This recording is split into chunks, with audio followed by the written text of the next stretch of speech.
Hi everyone, welcome to the session on signals and systems. Up to the last class we completed 10 properties of the Fourier series. So in this class we are going to complete the last property, which is your multiplication property.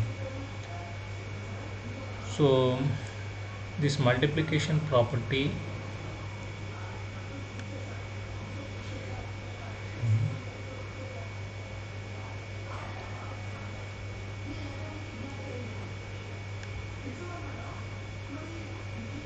so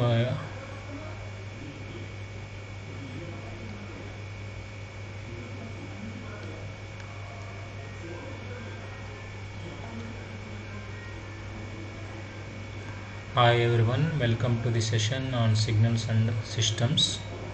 So in the last class we have completed the convolution property. So convolution property we have completed in the last class. So what is convolution property? Convolution in time property. Here we have two signals. So this is the statement for convolution property. We have x1 of t. For x1 of t we have the complex exponential Fourier series coefficient c1n, and we have another signal which is x2 of t. For this the complex exponential Fourier series coefficient is c2n. The convolution in time property states that if you convolute your signals, so this is the convolution operator in the time domain. So the resultant complex exponential Fourier series coefficient we will get is like this, c1n into c2n. So this is the convolution in time property. That means when you convolute your signals, so for the convolution of two signals we got its complex exponential Fourier series coefficient, which is the multiplication of the individual complex exponential coefficients multiplied by the time period of the signal. This is your convolution property. So in this class we are going to study this multiplication property, and the multiplication property states that statement. I will write the statement quickly. After that we will do the statement. Here also we have two signals like in convolution property. So we have x1 of t. For this we have the complex exponential Fourier series coefficient is c1n, and we have another signal x2 of t. For this the complex exponential Fourier series coefficient is c2n.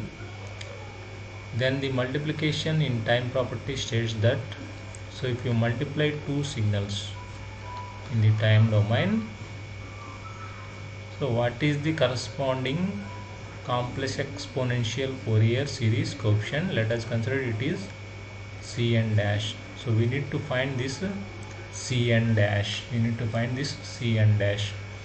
So to find this cn dash, here cn dash we need to find out what is the complex exponential Fourier series coefficient for the corresponding multiplication of the two signals. So that is our cn dash. Now to prove this cn dash, to find out this cn dash, let us consider our signal x1 of t. So that is equal to sigma n equal to minus infinity to plus infinity. Here it is cn, that is complex exponential Fourier series coefficient of signal 1 c1n into e power jn omega naught t. That is your x1 of t, complex exponential Fourier series expansion of x1 of t is like this. Here we have two signals, so to avoid the confusion with respect to n, here I can consider this is equal to Cm, this is equal to Ck, so that I can write here, so this factor as I can write here. So to avoid the confusion, we have two signals here. For that x1 of t is, it is for Cm, therefore I can write the limits for m, that is minus m infinity to plus infinity. Here the complex exponential Fourier series coefficient for x1 of t is Cm, so we can write Jm omega naught t. So like that I can write x1 of t in terms of Cm. Now what is your x2 of t? So what is your x2 of t? So x2 of t is sigma. Here I will consider Ck is the its complex exponential Fourier series coefficient, therefore I can take the limits from k equal to minus infinity to plus infinity. Ck is the complex exponential Fourier series coefficient into e power jk omega naught into t. So that is your second signal x2 of t. Now in the next step, so I need to multiply these two signals, so x1 of t into x2 of t, because I want the complex exponential Fourier series coefficient for the multiplication of the two signals in the time domain. Therefore I consider this multiplication of two signals. So if I multiply the two signals, here m equal to minus infinity to plus infinity Cm e power Jm omega naught t, so that is your signal 1. So what is your signal 2? Here k equal to minus infinity to plus infinity Ck e power jk omega naught t, so that is your second signal. Now I can rewrite the above equation like this: m equal to minus infinity to plus infinity Cm, here sigma k equal to minus infinity to plus infinity Ck e power j omega j m omega naught into e power j k omega naught t is what? E power j into m plus k times omega naught into t. So if you multiply two exponentials signals, e power j m omega naught t into e power j k omega naught t, so the exponentials are going to add, so therefore I can get e power j times m plus k into omega naught t, like that I can get. Now I just modify the above equation. So let us consider m plus k equal to some other variable. So let us consider here m plus k equal to n, like that I can consider. Now what is my m? So m is nothing but n minus k, n minus k. So I rewrite this equation again. What I can get? Sigma, here m is tending to minus infinity, therefore n is tending to what? So n is also tending to minus infinity, so that is the upper limit, lower limit. So this is minus infinity. Here upper limit m is tending to infinity, then what about the n? So n is also tending to infinity, so that is your limit for n. Here Cm, so let us take Cm as it is. Next sigma k equal to minus infinity to plus infinity ck is nothing but Cn is here, observe here clearly, Cm I can write like this. Here Cm is, so m is what, n minus k, so I can write Cm is Cn minus k. Here ck is as it is e power j times m plus k is what, so m plus k is n, so n omega naught t. So that is your expression. So I just modify this equation again, sigma n equal to minus infinity to plus infinity. So I can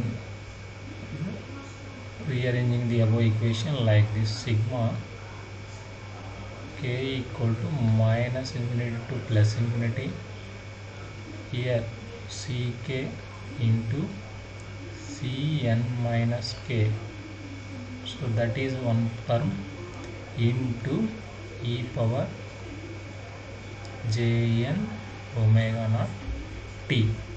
So like that I can rearranging the equation. Now if we observe here, so x of t, how can you express x of t in terms of complex exponential Fourier series expansion? So it is sigma n equal to minus infinity to plus infinity Cn e power jn omega naught t. So this is Cn is the complex exponential Fourier series coefficient of your x of t. Now if we observe this equation, so this equation here it is equal to x1 of t into x2 of t. So that is the equation. Now if we observe this equation and this equation, if Cn is complex exponential Fourier series coefficient of x of t, then what is the complex exponential Fourier series coefficient of the multiplication of the two signals, this one only, so this one only. Now what is that one here, that is nothing but your Cn or Cn dash. So your Cn dash is equal to sigma k equal to minus infinity to plus infinity, so it is ck times c n minus k. So that is your complex exponential Fourier series coefficient for the multiplication of the two signals in the time domain, So this equation, this summation, so what we called as the convolution in the convolution of the two signals in the frequency domain, So this summation,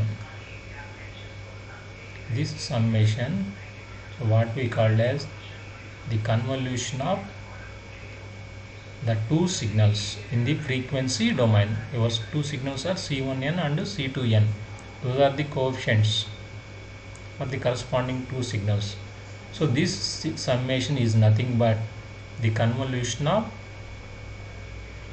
the complex exponential Fourier coefficients of the corresponding two signals, and it is expressed by this summation, similar to the convolution in the time domain.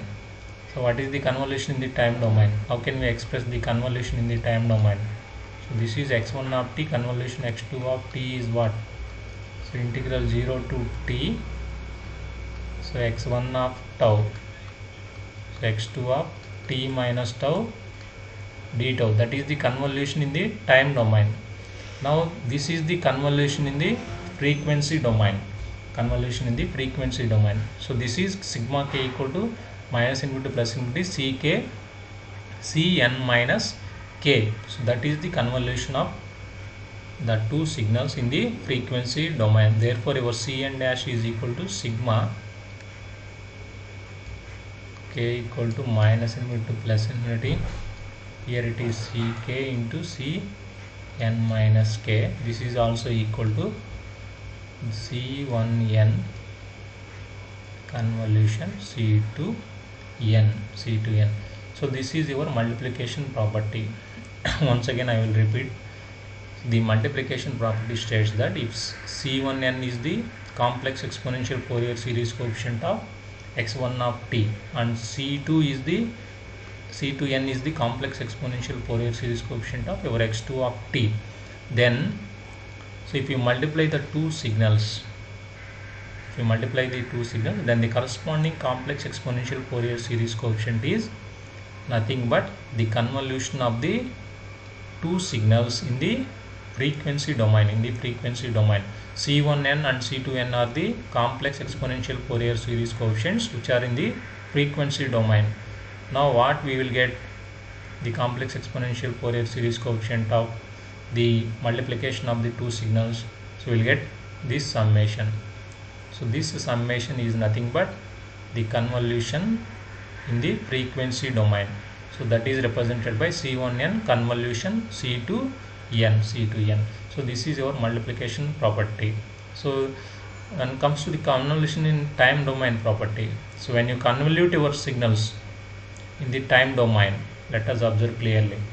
Here we convolute the two input signals in the time domain. So in the output we will get the multiplication of the two signals in the frequency domain along with the time period t.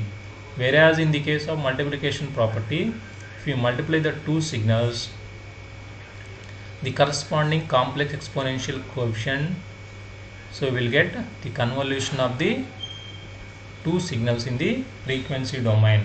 So this is about the multiplication property of Fourier series. With this we complete the entire 11 properties of the Fourier series, and also we complete the entire discussion with respect to the Fourier series. So in the next class we are going to start with the Fourier transforms. So the next class is introduction to Fourier transforms. So I will stop today's class. See you in the next class.